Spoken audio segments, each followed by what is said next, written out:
Hello ladies and gentlemen, Mr. Kaczynski with you. Going to do volume and surface area of, very importantly here, similar solids. Alright, so to me it's all about scale factors, okay?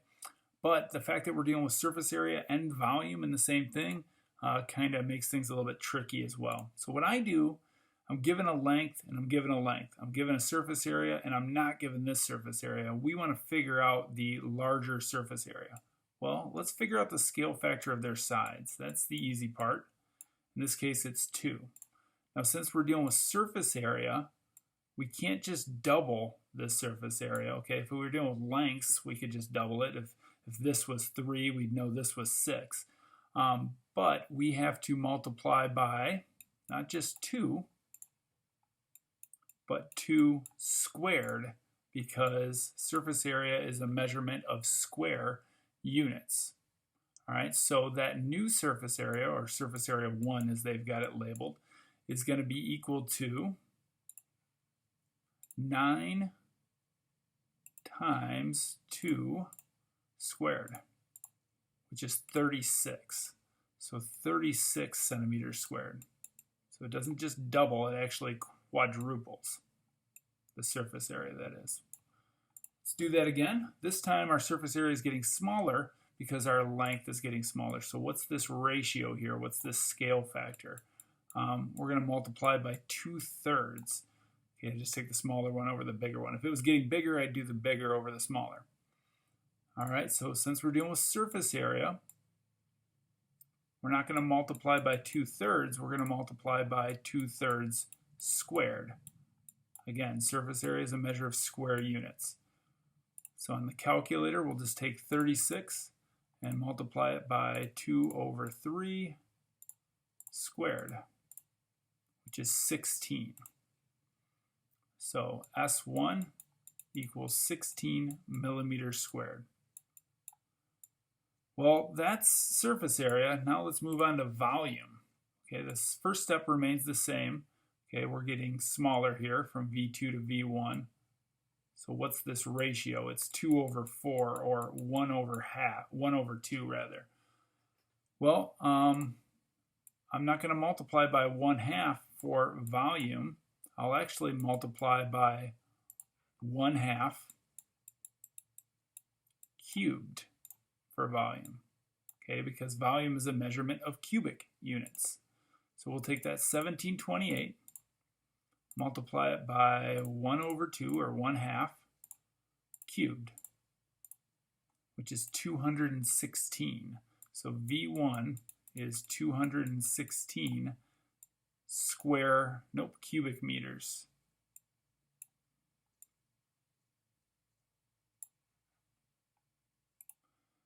This works for any similar solid, okay? So what do we got going here? Ratio of lengths. It's getting bigger by a ratio of 8/6, okay, which is equal to 4/3. So that's our multiplier, or our scale factor. We're talking about volume. So what are we going to multiply by here? Not 4/3, 4/3 cubed. Okay, volume is a measurement of cubic units. So 216 times 4/3 cubed, which is 512. So volume 2 is 512 cubic inches.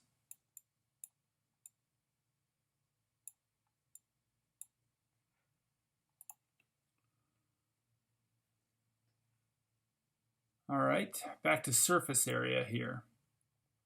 Going from this one to this one.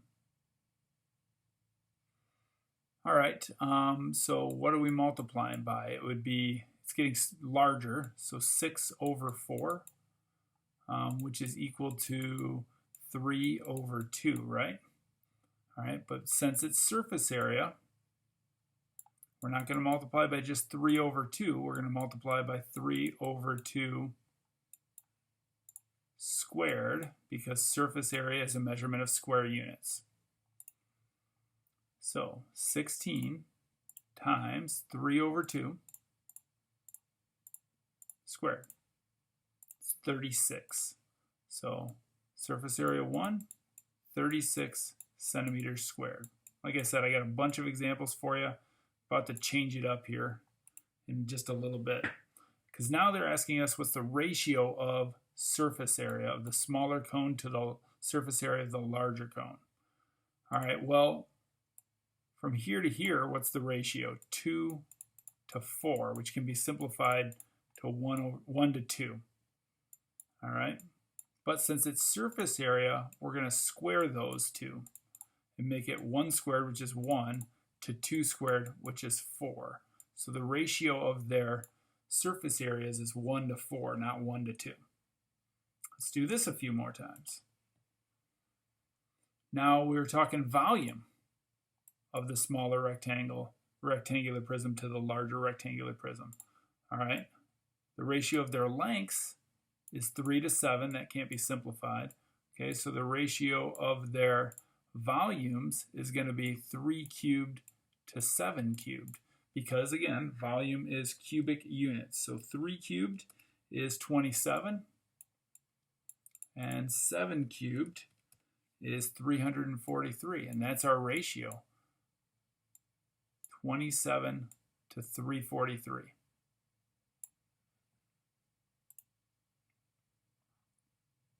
A few more. Ratio of surface areas, the ratio of their surface areas. All right, well, we've got a ratio of 6 to 9 for their lengths. Let's go with red like I've been doing, 6 to 9. That can be simplified to 2/3, right? But since we're dealing with surface area, and surface area is a measure of square units, we'll do 2 squared to 3 squared, which is 4 to 9. That would be the ratio of their surface areas. Now this one's interesting because now we're not even talking, they're giving us surface areas and we have to figure out the ratio of their lengths. Okay. Whew. All right. So we're given surface areas. Okay. So what's the ratio? And we're doing smaller to larger. Okay. Wait. So here, so it'd be 121 to 1089. Now I think, yeah, 1089 is a perfect square. Let's take the square root of it. Square root of 1089 is 33. So I could rewrite this as 11 squared to 33 squared. Okay, and the reason I'm dealing with squares is because, again, surface area, and that's what they give us, surface areas, that's what those S is a measure of square units. So my ratio of lengths would be then 11 to 33, which could be simplified to 1 to 3. That's kind of tricky. I think a lot of this is tricky. And there's so many different things in this skill too, so it might take you some trial and error here. You know, frustration will be your indication that you're learning. All right, the ratio of the cube's volumes is 1 to 27. What's U? Well, when I look at volume, okay, if it's 1 to 27 for their volumes, I could look at that as maybe 1 cubed to 3 cubed, because the cube root of 27 is 3 and the cube root of 1 is 1. So therefore, the ratio is 1 to 3. So that makes this pretty easy because, you know, it's not like we have to set up a proportion to solve this. U just must be 3 if the smaller cube has a side length of 1. So U is 3 meters. One more. We'll be right around 10 minutes for this video. If the ratio of the rectangular triangular prism surface areas is 4 to 9, what's T? So surface area. So I guess this 4 to 9, 4 is a perfect square and 2 is a perfect square, or 3 is a perfect, or 9 is a perfect square. So we could think about this as 2 squared is 4 and 3 squared is 9. So the ratio of their side lengths would be 2 to 3. All right, well, that helps. So we'll go, now I'll set up a proportion. I'll say 2 to 3 is equal to 6 over t.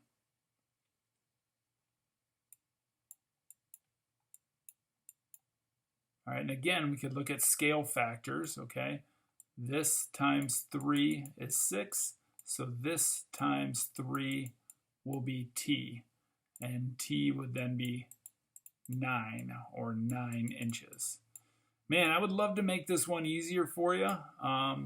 Hopefully the concept I kind of got through to you about square units versus cubic units for area, square units, volumes, cubic units. That's the main thing. And then you got to use some problem solving skills, and you'll probably make mistakes, but you're learning along the way. Good luck.